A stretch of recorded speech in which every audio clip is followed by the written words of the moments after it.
106.9 SFM, it's Tony Weaver in the Bourne with Sittingbourne Greyhounds, Kent's big night out.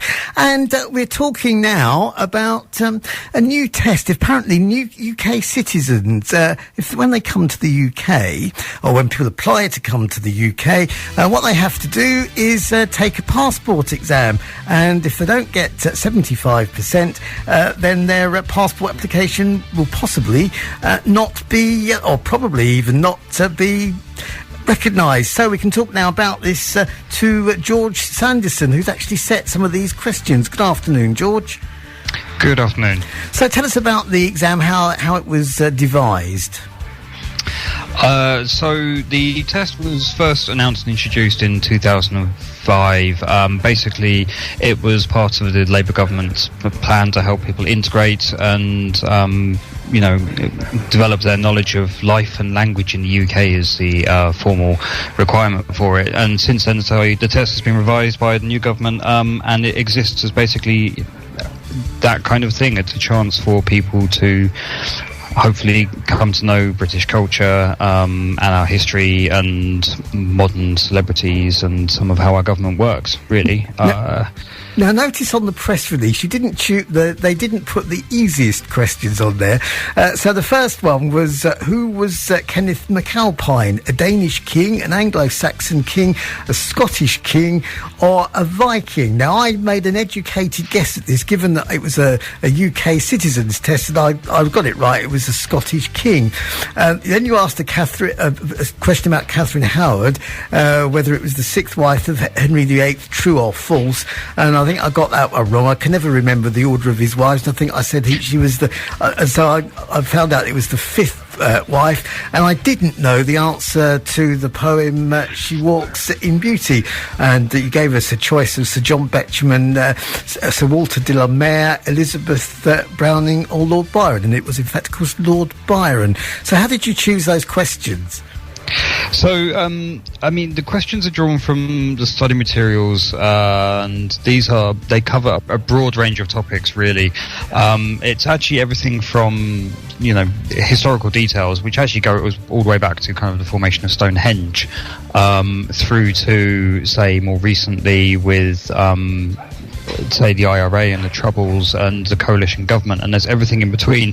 There's also material on modern culture, so poets and architects and gardeners and artists and musicians and composers and everything like that as well, and then specifically the formation of the government as well, so how we elect MPs, how many MPs there are, the devolved administrations and all the rest of it. So the idea is kind of to really get a broad brush introduction to everything in the UK in one go. It's a bit of a tricky thing to do in practice, really, because everyone will disagree on it. I was going to say, because I'm wondering how much I know, and probably very little actually when I think about it, about culture in places like, Germany or France. I might know a little bit, but questions like that, perhaps about a French poet or whatever, I probably wouldn't have a clue. Clearly, I would fail this test given my performance on those first three questions. Yeah, so it comes to the idea of trying to help people kind of integrate, and I suppose this is the information that the government has decided is an introduction to British culture and some of the things that are essential to who we are. So yeah, we wouldn't know it for a French or a German test, I spoke to someone in an Irish station this morning, and they asked me some questions about Ireland, and I got none of them right because it's not my culture. I wasn't taught that stuff. I didn't grow up there. So really, I think it's partly about making sure that people study it and learn it and kind of really engage with that stuff is the principle. So I guess the way it should work then is that if you're planning to visit a foreign country, what you need to do is to kind of find out a bit about its culture and hope that the research you've done, it's a bit like doing schools exams, isn't it? You're told, oh, well, we're likely to be doing those subjects, and you bone up on those subjects, and you end up, they don't ask you any of those questions, and you've probably failed because you've looked at the wrong subject. Yeah, it's you're right to compare it to a school subject because people do have to study this test, formally. Bear in mind that there's also it's not people who are visiting the UK. We're talking about people who are trying to settle here permanently and make this their home.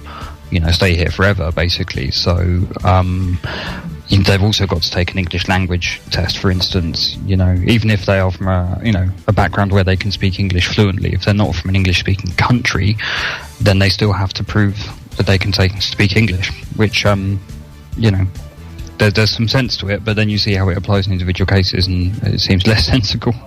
I'm always quite surprised, actually, how well, especially perhaps people from Arabic countries even speak the language. But given that we, traditionally our way of communicating when we go abroad is shouting, I'm always amazed at how well, all over the world they learn English. Yeah, that's true. I mean, who knows why, but it's become one of the major worldwide languages, so we are lucky in that respect. It's just, the thing I find curious is you do have situations where someone could go into an interview with their application officer, the person processing their application, and they could speak, as you and I are right now, perfectly lucidly, engage with all of the complexities of the topic, but if they haven't got the qualification, then they still won't be allowed to enter, their application won't be successful. So, how far in advance will they have to take this test before applying for the passport?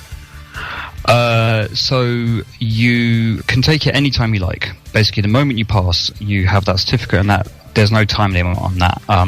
If you lose the certificate, you have to retake it. So a lot of people leave it till later on. Really, we always advise that people should do it as early as possible, but to be honest, some of the customer feedback we get people who basically say, didn't think that through, probably should have done it with a few months to spare. So how many people have you asked these questions to that have actually failed the test? I don't have that number off the top of my head. I mean, we've been going since the test launched, and we've had probably upwards of 1 million people sign on at lifeintheuk.net and take tests there. So I don't know what the rate is, and it would be a lot. I do know that when we ask our friends and kind of anecdotally pass it round, then British people don't fare so well. Unless they've had a book and they've prepared, they don't really pass as a rule.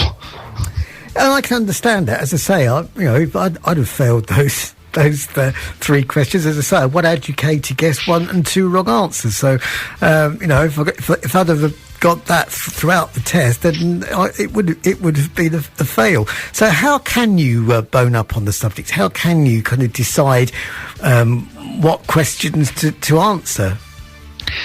Really, the only thing we can advise is to get the study guide. So, I mean, we have a range of our study guides covering practice questions and the full study materials, but you just have to do that, because especially for someone who doesn't come from the UK and doesn't grow up here, then you won't have that general knowledge angle on it. You just need to learn the official study materials. You need to buy the book. And how much will the materials cost? The government starts, I believe, at £10 or £12. We do ours for the first coming in at $7.99 for our hound book, which gives you everything you need. We try and help with study guides and study aids as well, and kind of diagrams and summaries, because there's a lot of complicated information, really. So and if you find there's a lot of failures, do you think there'll be any move to make the questions perhaps slightly simpler or have a different slant? That entirely depends on the Home Secretary. So, I don't think so in the current climate, because Theresa May's been very vocal about her ambition to reduce net migration. So it's basically make it as hard as you possibly can to make sure that the standards are most rigorously followed. I suspect she would use an appropriately difficult would probably be something that she'd say. Far be it from me to comment on government policy, unfortunately. No, okay, that's fine. So where can people go to look at more questions and get the study guide? Well, the books are available everywhere. All retailers all bookshops online. We also have a free test which people can just register and take on our website at lifeintheuk.net. Okay, so I might take that afterwards and see whether I do better than the questions that were put in the press release. Okay, George, and what's your next project, or are you just still permanently involved with this? It's an ongoing thing. I mean, we do annual editions every year, and we're always looking at ways to improve it and revise it, keeping an eye on customer feedback, just taking the test ourselves as well, to be honest. I've taken it 4 or 5 times now. And have you ever failed it? Yes. Only once deliberately, but yes. Well, that's good to hear. It makes the rest of us feel better. George Sanderson, thank you very much indeed for your time today.